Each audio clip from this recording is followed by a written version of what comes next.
from the demonstration village.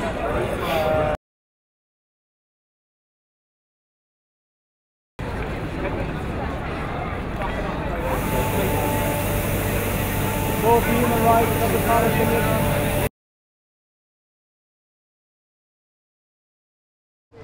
We have a petition we're asking people to sign.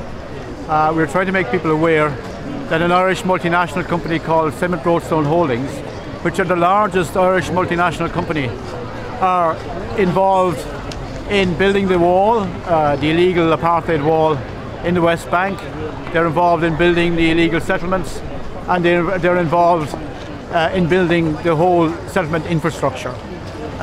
Cement Roadstone Holdings own a share of the only Israeli cement and aggregate company.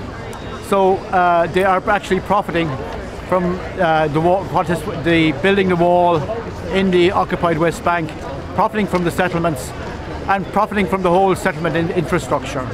Despite the ruling in 2004 by the International Court of Justice that the settlements, the wall, are illegal.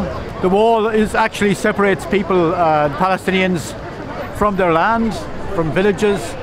It separates Palestinian villages from other Palestinian villages. It separates the Palestinians from East Jerusalem. It cuts off huge portions of land, Palestinian land, that's for settlement building.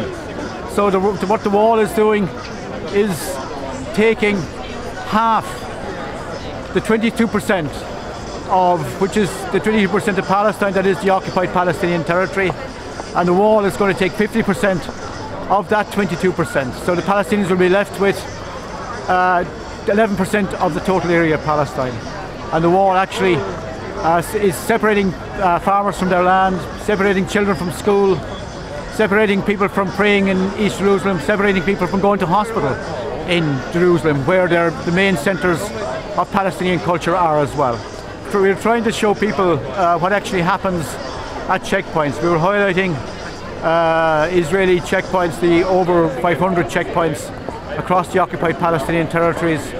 And what we were trying to highlight was the random brutality and the casual humiliation of Palestinians, of the Palestinian people who are maybe going to the next village, who are going to school, who are going to work their land, who are going to hospitals, and who are detained, can be detained endlessly at checkpoints, can be brutalised at checkpoints, can be humiliated, arrested at checkpoints, and can be just denied entry into any part of Palestine, just on the whim of any soldier. I mean, the Israeli army, because it's a military occupation, the Israeli military can refuse any Palestinian at a checkpoint, and there is no accountability, there is no recourse for Palestinians. The Israeli military, Israeli soldier at a checkpoint can be the judge, jury and executioner, and has happened for Palestinians in the occupied West Bank.